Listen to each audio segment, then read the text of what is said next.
What's up guys, Stark here. In today's character spotlight we're going to be taking a look at Altera. Now she is a 5-star saber, which means she's going to be dealing double damage against lancers and she will take double damage from archers.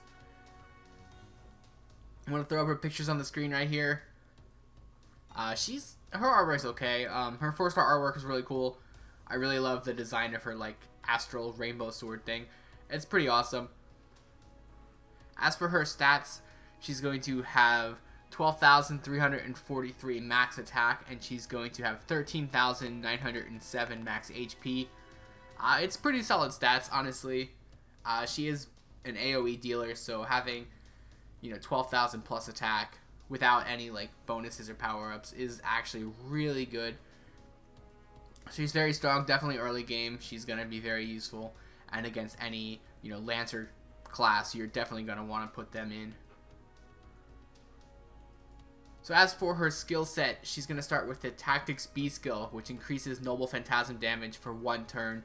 It does target all allies, which is really nice. You could just use that anytime you're ready to use an offensive Noble Phantasm, and you're going to do a bit of extra damage.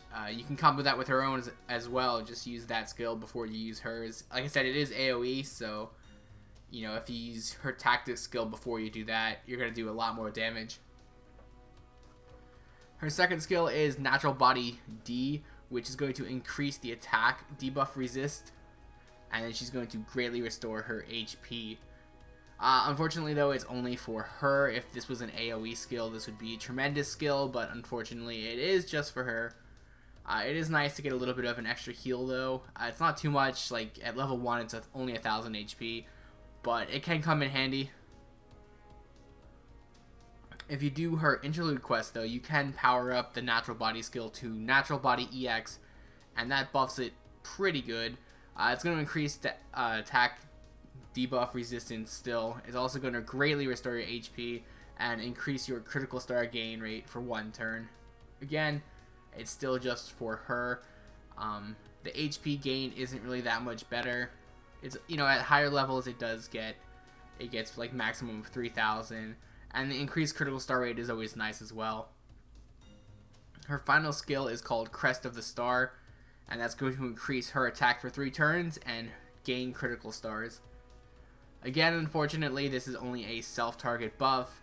If this was an AoE skill, this would be amazing.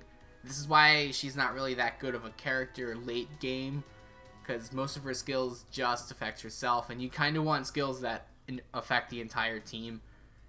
But it's not a bad skill, definitely for her it's really nice. So now for her ascension materials, I'm going to throw them on the screen there. She does need the meteor horseshoes, which aren't currently available in the game, so you will not be able to 3rd and 4th ascend her, unfortunately. I guess depending on when you watch this video it could be out, but when I recorded the video, these items are not out currently in the game as far as I'm aware. But they should be coming out relatively soon with like an event or in future story missions, so it shouldn't be that long until you get them. Alright, next up is going to be her skill ascension materials, and I'm going to pop them on the screen there. It's a pretty standard setup for sabers. Nothing too crazy on this one, just farm a couple missions, get the dust and the bones, and you should. Money is really the only issue with these half the times.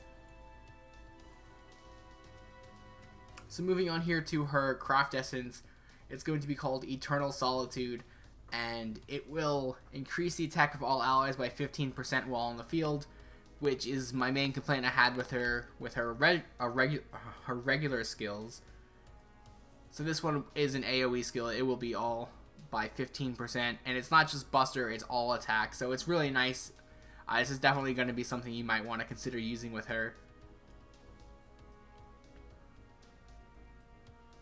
So then moving on here to her command cards and Noble Phantasm, she does have a 2 arts, 2 buster, 1 quick setup, so she's going to be very useful in arts and buster teams, more so on buster teams because her Noble Phantasm is buster, and is going to deal heavy damage to all enemies and reduce defense for 3 turns.